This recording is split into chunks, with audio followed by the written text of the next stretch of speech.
That On the makes sense. creative side, I'm willing to work time and terms. I'm going to need to see the healthy down payment at least, like I said, at least minimum 10%. Yeah. Usually I like to see at least 20 down. We'll see it in the game. Yeah.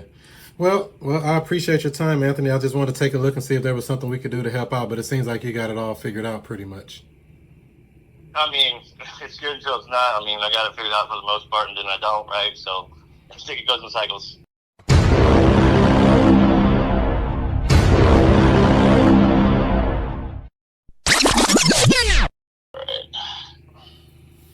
You want me to introduce myself at all, or just say, hey? Yeah, you can just tell me your partner Chris is on the phone and hand it over and mute it up, and I'll take it from there. All right.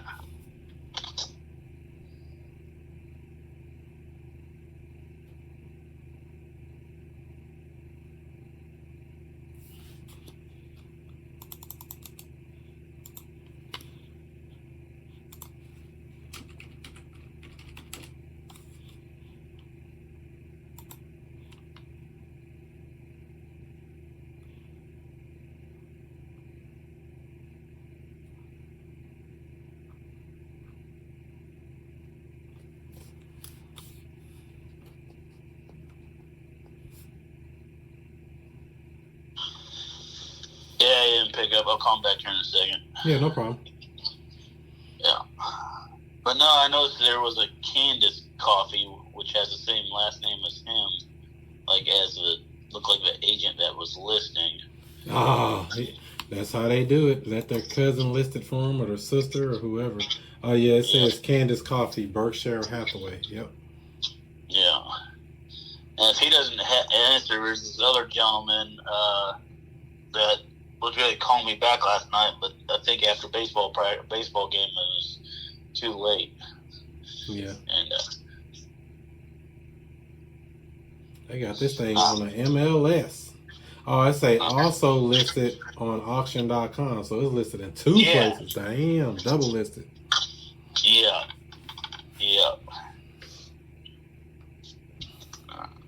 Give him another 10 seconds here. Yeah, no problem.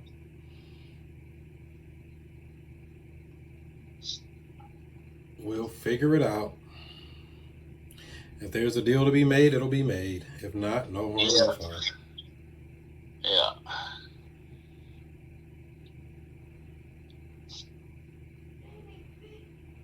Alright. And then they talking about some selling with tenants in place. Oh, are they? That's what it say on the MLS listing. Oh, for real? I didn't look at that. Yeah, that's the first thing I looked at. On the MLS, it says tenant occupied, renting, lease ends, something like that. Selling with tenants in place, beautiful home. And then they started talking about the house, and it's been on market for 109 days, according to Zillow. Oh, really? Yep. So that's what I say. It's a lot of questions I got for this guy while he trying to act like he got leverage and tell you what he gonna do. He got to talk to the right one. That's all it is. I didn't even know. Yeah, I didn't even pull. I guess that's a simple thing to research right there. Is I didn't even. Yeah, simple Google search. That's all I did. I didn't do anything special. I simple Google search it, and the first thing came up was the Zillow listing showing that it's active on the MLS. And then I also Googled the address and put the word auction at the end, and that's what showed that it was at auction for August 13th. Yeah. So that's why I like to do these calls when I'm actually on the computer. I can actually look this stuff up, see what's going on with these people, so I can know my line of questioning is going to be around the things that I'm looking at here, and see what we can do to help them out. So if he does the deal, then he'd be cutting out the reels. Oh my goodness. Not really. It depends on the deal. You know, I can't say that right now. It depends on. That's why I got to take his temperature, see what he's willing to do before I assume anything. All right. Here we go.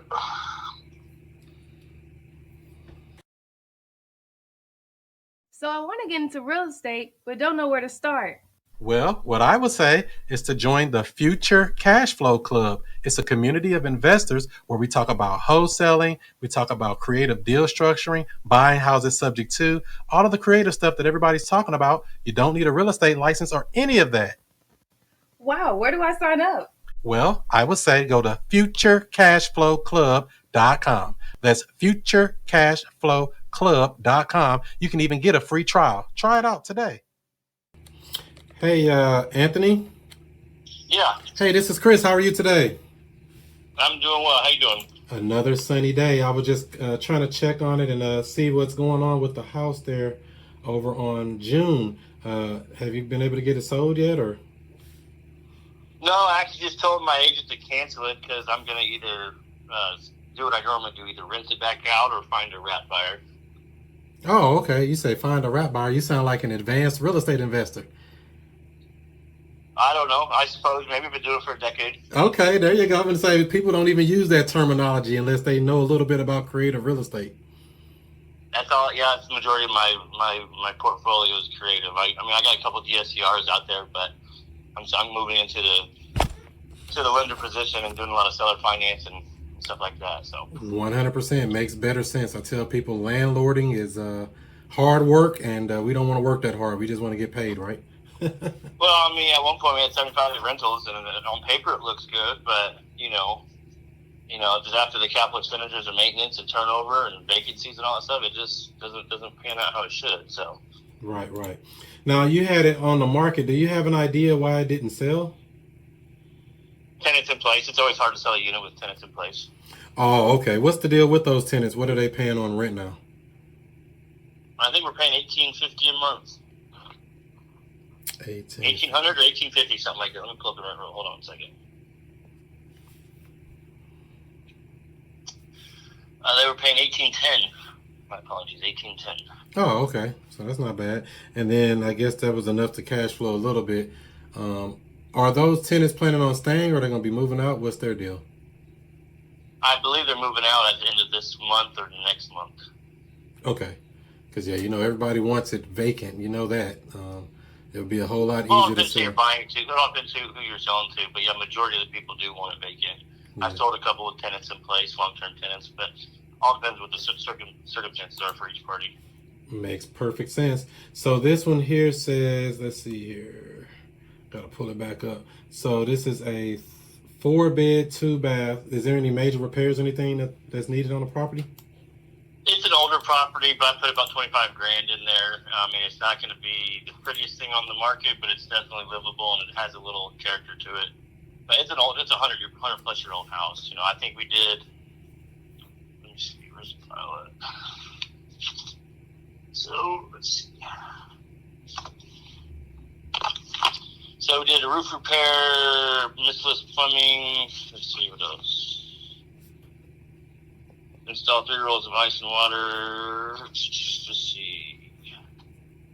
Inspected house for low water pressure. Cleaned out all faucets. Turned water valve at streets. That's one invoice. Here's an $8,000 invoice. We did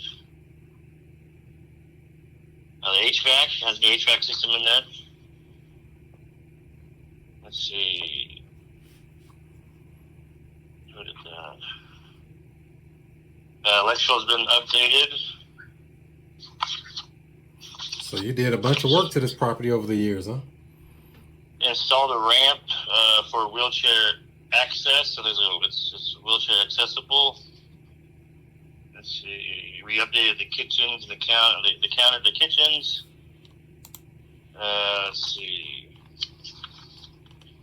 Yeah, I mean, we try to take care of the unit and make sure it's nothing crazy. What is that going on in the garage there? It looks like a lot of, the walls are falling or the insides of the... What's that? What's going on inside of the garage there? Something going on the walls and the ceiling? I don't walk any of my properties, so... Oh, okay. Yeah, so you're not even in town.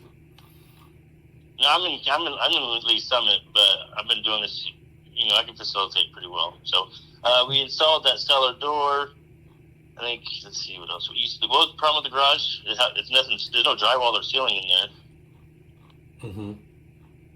So what's your question? Okay, so that's fine. So it doesn't need anything major. It might need some cosmetics, if anything. Am I getting that correct?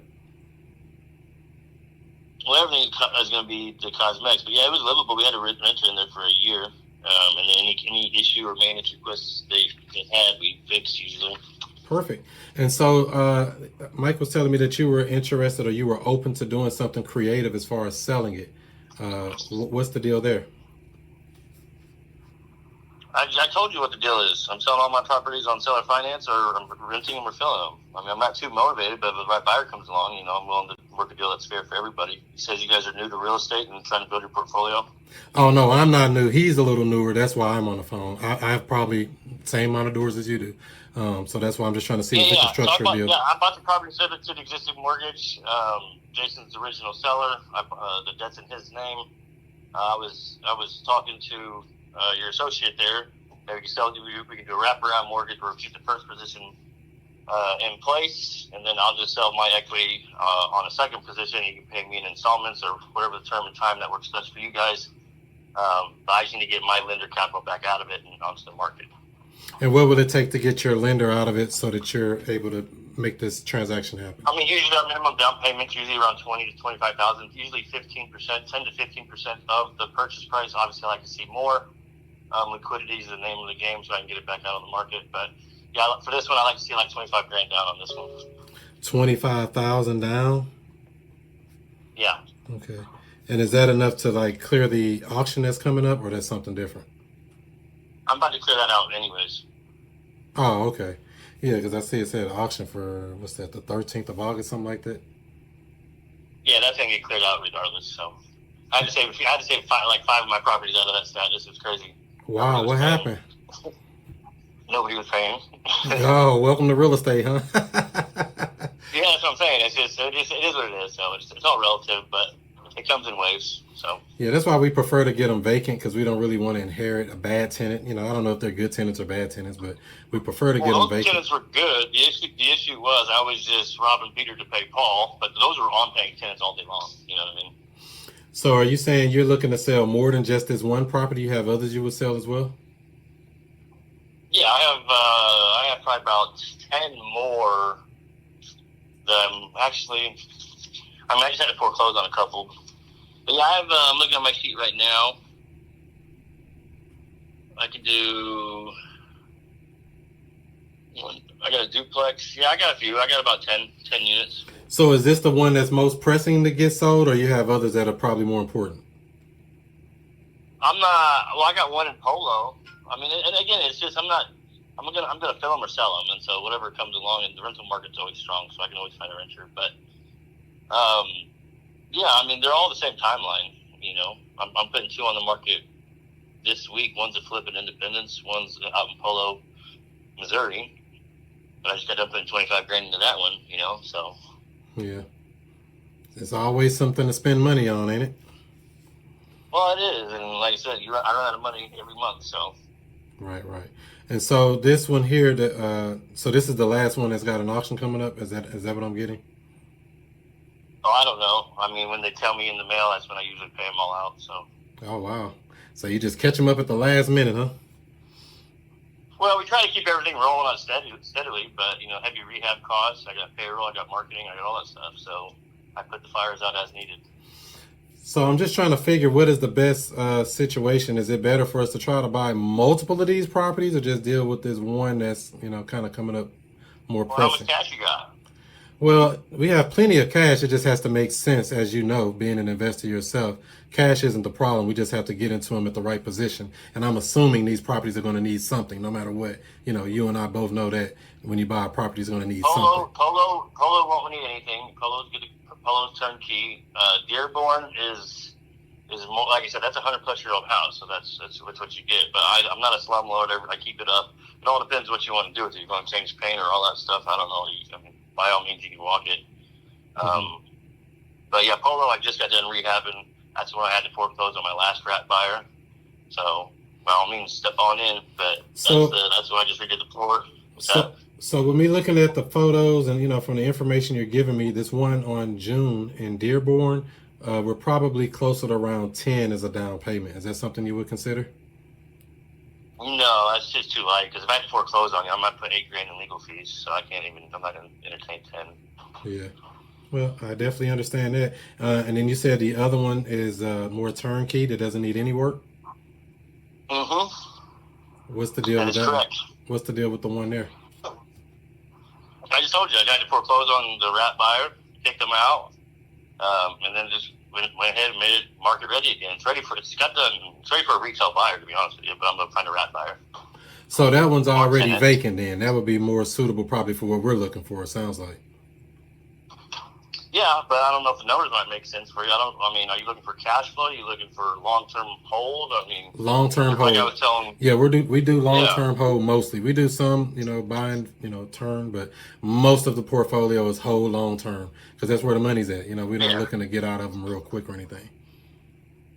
Well, like I was telling Mike, usually it takes a couple of years for any asset to mature and start seeing some real growth. Agreed. But yeah, although it might make sense for you. I bought that one subject to as well, but I got about $25,000 or so into it plus legal fees. Yeah. Legal fees. Okay. Oh, when you foreclose on them, it ends up costing you money to get them out of there, huh? Well, it costs about $7,000 to foreclose on the whole process. Wow. Say, I better give them. Say, and it's timely. It's going to take me 6 months as well too to get you out of there. I prefer to give them $1,000 or $2,000. Say cash for keys. Get up out of here. I don't want to pay that legal fee and wait all that time. yeah. But when you're dealing with a crazy person, that kind of makes it difficult, right? Crazy. Yeah, for sure. Crazy people make the whole business. That's my position. I got a lot of properties, but typically I'm going to be wanting closer to market value. Yeah. On the creative side, I'm willing to work time and terms. I'm going to need to see the healthy down payment at least, like I said, at least minimum 10%.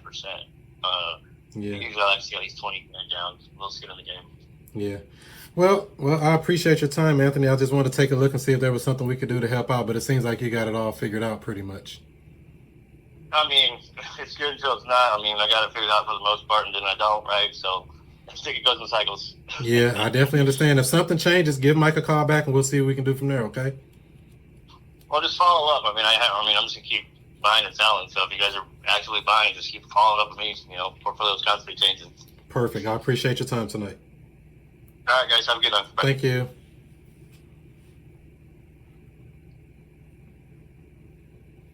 So... All right, what do you think, Mike? He's. I don't want to use the term scamming. I feel like he's taking advantage of people to pay his operating costs, and he's mismanaging a whole lot. Exactly. Why would I want to do a deal with a person like that? You just told me you're robbing Peter to pay Paul. Let's just say we did a deal with this guy, right? And we've been paying him, and he's not paying the underlying debt. What happens to us? Yeah, exactly. He's not even. Yeah, he's got good tenants, and why wouldn't you have the house that's going to foreclosure? Yeah, he's not. He's mismanaging big time, and he's been in the game 10 years and don't know nothing but how to get over on people. Yeah, taking advantage of people with the sub 2 that's super hot on the socials, and And did you like how I told him, it seems like you got it all figured out? Yeah.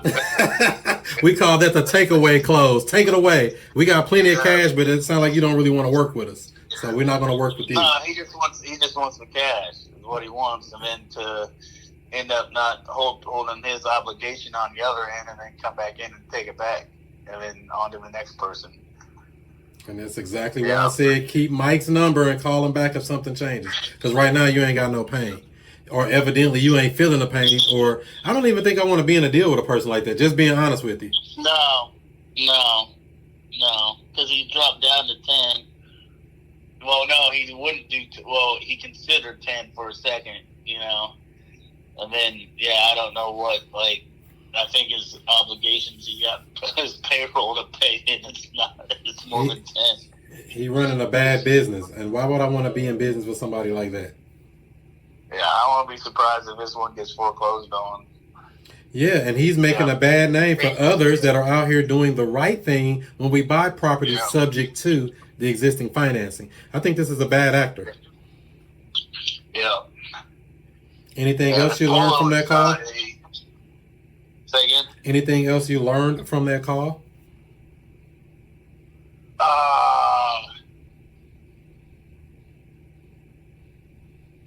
There's quite a bit. It's all sinking in, but that main thing there was because he told me on the call with me, he said that he's doing good deals for good people or something along those lines. You know what I mean? But then, like, the more you listen, it's like, you're not a good person, dude. You see how I put him in that line of questioning where he can't dodge out of all that stuff? He try to play quick talking and slick talking. Or you guys are new starting your portfolio. No, sir. You're talking to a heavyweight now. You're not talking to nobody new. Yeah. I'm on here to do a deal if you want to do it. If not, no harm, no foul. I never want to sound thirsty as a buyer. Yeah. Yep.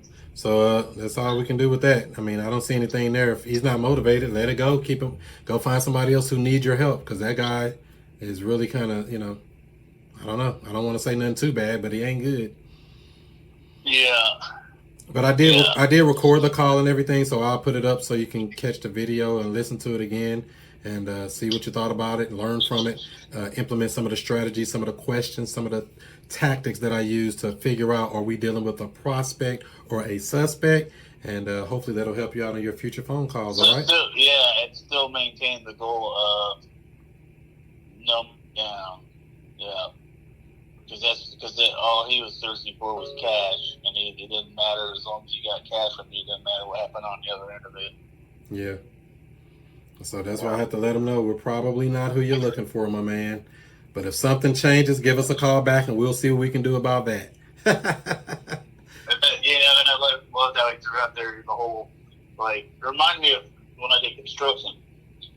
And they go, oh, yeah, you do this cheap for me. I got, like, 10 other properties I could get you to do work on, you know? I'm like, no, you're not paying what I need you to pay for me to come out ahead. Then why would I want to, like, get in a relationship with you if you don't respect me, you know, for my value that I add now?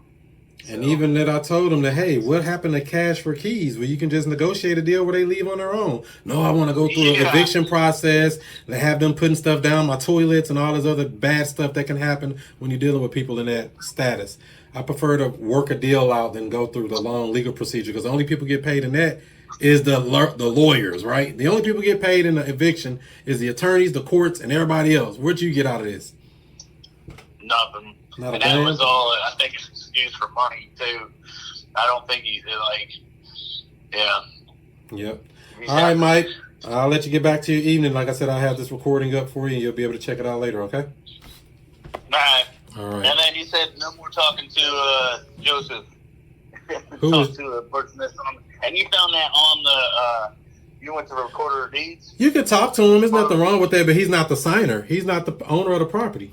On that other property you're talking about, that's something different. So, I mean, you can talk to him. It's not going to hurt anything. But it's just, like I say, it's not. He's not the signer. Ask him, who are all the owners on this property? You can ask him and see what he says. See, a lot of this stuff, I don't want to just look it up. I want to ask them and make them tell me the truth, what's really going on. So I can see if I'm dealing with a liar or if I'm dealing with a truth teller. Because we see what it says. Yeah. No, I think we're hoping on a sale on that one. All right, I'll let you get going, my man. I'll talk to you later. All right, man.